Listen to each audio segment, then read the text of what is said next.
তো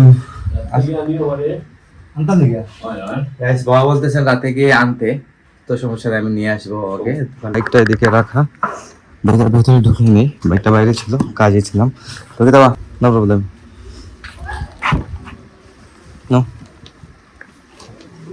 রেখে দাও, ওকে নো প্রবলেম। সিজন চলতেছে, মানে আমাদের বিয়ে তো গাইতে আমি প্রায় এক সপ্তাহ নিয়ে টানবে।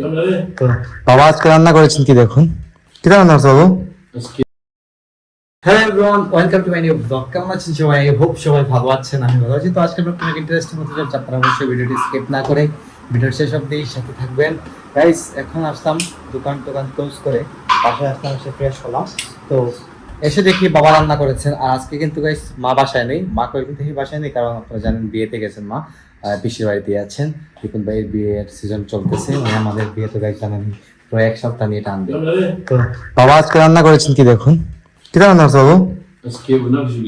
গাইস ভুনা খিচুড়ি রান্না করেছেন। আর বাবার হাতে ভুনা খিচুড়িটা কিন্তু সেই রকম হয়, দেখুন, মানে দেখেই কিন্তু জিভে জল চলে আসতেছে। সাথে একটা ডিম বড়া আছে, আর ভুনা খিচুড়িটা অনেক কিছু এখানে আছে, গাজর আছে, ডিম আছে, আলু আছে, তারপর কে দিয়েছো অনেক কিছু, অনেক ধরনের আছে, হুম আছে, হুম ধনেপাতা আছে, কাঁচামরিচ আছে, শুকনো মরিচ আছে, শুকনো মরিচ আছে, রসুন আছে, আছে, দারচিনি আছে, হুম জিরা আছে, বুঝলা? তো অনেক কিছু দিয়ে গাইস Normal, ভুনা খিচুড়িটা normal. একদম মানে নর্মাল খিচুড়ি বলতে পারেন। তারপরে কিন্তু বোঝা যাচ্ছে যেমন এটা একটা Special. স্পেশাল কিছু একটা বোঝা যাচ্ছে। আমার কাছে তো গাইস আমার জিভে তো জল চলে আসছে, আমার একটা খিদাও লাগছে। সন্ধ্যার পর থেকে আমি কিছু খাই নাই, কারণ হচ্ছে জানি বাবা আজকে রান্না করবেন কিছু একটা। তো বাবা যাই রান্না করে না কেন, তার মধ্যে স্পেশাল কিছু একটা থাকেই, যাই হয় না কেন। তো তাই কিছুই খাই নাই, এখন খাওয়া দাওয়া করবো, রাতের ডিনার বলেন আর যাই বলেন না বলেন, খাওয়া দাওয়া করে ঘুমাবো। যাই হোক, তো বাসায় আছি এখন বাবা আর আমি, আর এদিকে এরকম ভাই আছে। খাওয়া দাওয়া করে ঘুমিয়ে যাই, কথা হচ্ছে আর আগামীকালকে সকালে আপনাদের সাথে। তো guys good morning, this is next day morning. ঘুম থেকে উঠেই রেডি হলাম। আর গাইস আজকে সারাদিন বাসায় আমি একাই থাকবো, কারণ হচ্ছে কি বাবা চলে যাচ্ছেন আজকে আমার পিসির বাড়িতে। জানেন তো আজকে হচ্ছে পিসুত্ত ভাইয়ের চতুর্থ মঙ্গলের বিয়ে, মানে আজকে চতুর্থ মঙ্গলের বিয়ে, আগামীকালকে আবার রিসেপশন হবে। তো অলরেডি প্রার্থনা সেরে নিয়েছেন, প্রার্থনাতে আসলে শব্দ শুনতে পারতেছেন। তো প্রার্থনা শেষ করে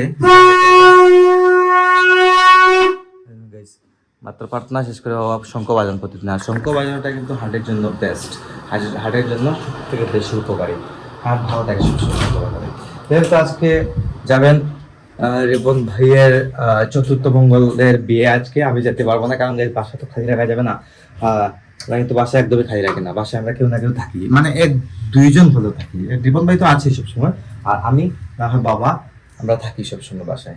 যাই হোক, তো বাবা কিছুক্ষণের মধ্যে বেরিয়ে পড়বেন, আমি আসলে সারাদিন বাসায় আছি, তারপর এদিকে দোকানও মেনটেন করতে হবে সবকিছু।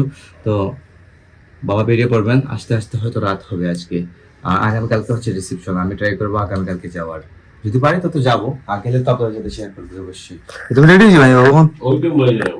গাইস বাবা এখন রেডি হয়ে যাবেন, আর বাবা যাবেন গাড়ি করে নিয়ে যাবে, আমাদের ড্রাইভার সাহেব নিয়ে যাবে, মামা দিয়ে আসবে, সমস্যা হবে না।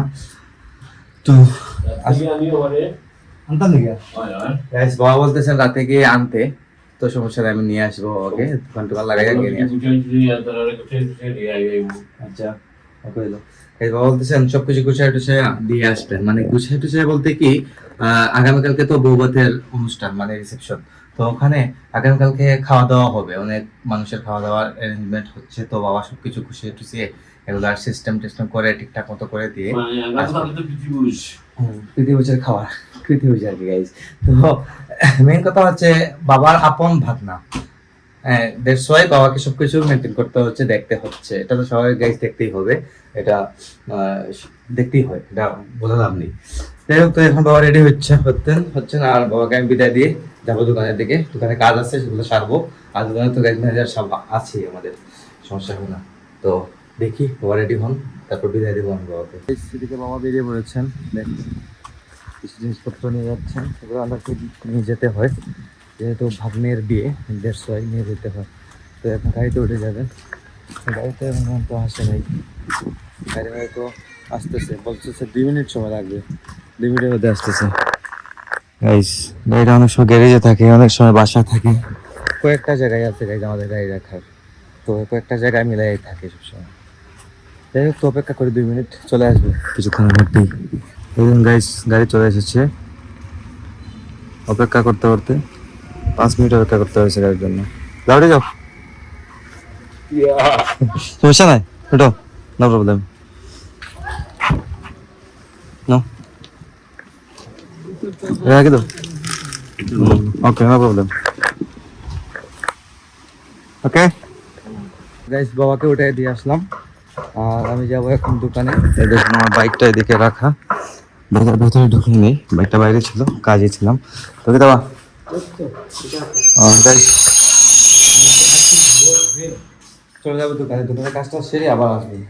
আসার পর যাই আপনার সাথে কথা হবে, তো ততক্ষণ আপনার সাথে থাকুন গাইস। এখন দোকানের টুকিটাকি কাজগুলো সেরে আসলাম বাসায় লাঞ্চ করতে। লাঞ্চে এসে দেখি রান্না হয়েছে কি, রান্না বলতে গাইস গতকালকে রাত্রে বাবা ভুনা খিচুড়ি রান্না করেছিলেন, সেটা পরিমাণে অনেকটাই রান্না করেছিলেন। আজকে লাঞ্চের জন্য একসাথে করে নেবো। আর সাথে দেখুন রুটি রিপন ভাই সেঁকে দিয়েছে, মনে করেছে যে হয়তো হবে না, কিন্তু গাইস এগুলা ভুনা খিচুড়ি দিয়েই হয়ে যেত। যাই হোক, সমস্যা নেই, রুটি ডিম ভাজি ভুনা খিচুড়ি এটা বেস্ট খাবার, আমার ফেভারিট খাবার বলতে পারেন। বাসায় আসি শুধু রিপন ভাই আর আমি খাওয়া দাওয়া করবো, লাঞ্চ করতে হবে, খিদা লাগছে অনেকটাই। সকালে নাস্তা অল্প অল্প করেছিলাম, তো তাই একটু বেশি খিদা লেগে গেছে আর কি। বাসায় এসে আবার শাওয়ার টাওয়ার নিলাম, একটু ফ্রেশ হলাম, কারণ আগামীকালকে রিপন ভাইয়ের বউ ভাত অনুষ্ঠান, তো যেতে হবে গাইজ অনুষ্ঠানে, তো আছি আর কি। তো যাই হোক, এখন লাঞ্চটা করে আগে গাইজ। এখন হয়ে গেছে সন্ধ্যা, এখন আমি ভিডিও এডিটিং শুরু করবো। আজকে ব্লগটি আর বাড়াচ্ছি না, এখানে এন্ড করে দিচ্ছি। আপনারা আমাকে ফলো করতে চাইলে আমার ফেসবুক ইনস্টাগ্রামে ফলো করতে পারেন। আমার ফেসবুক ইনস্টাগ্রাম লিঙ্ক নিচে ডেসক্রিপশনে পেয়ে যাবেন। দেখো আজকে ভিডিওটি আপনাদের ভালো লাগছে, ভিডিও ভালো লাগলে অবশ্যই লাইক করবেন, কমেন্ট করবেন, শেয়ার করবেন এবং চ্যানেল হয়ে থাকলে সাবস্ক্রাইব করে আমাকে সাপোর্ট করবেন। তো দেখা হচ্ছে নেক্সট ভিডিওতে, ততক্ষণ ভালো থাকুন, সুস্থ থাকুন। Thank you so much for watching.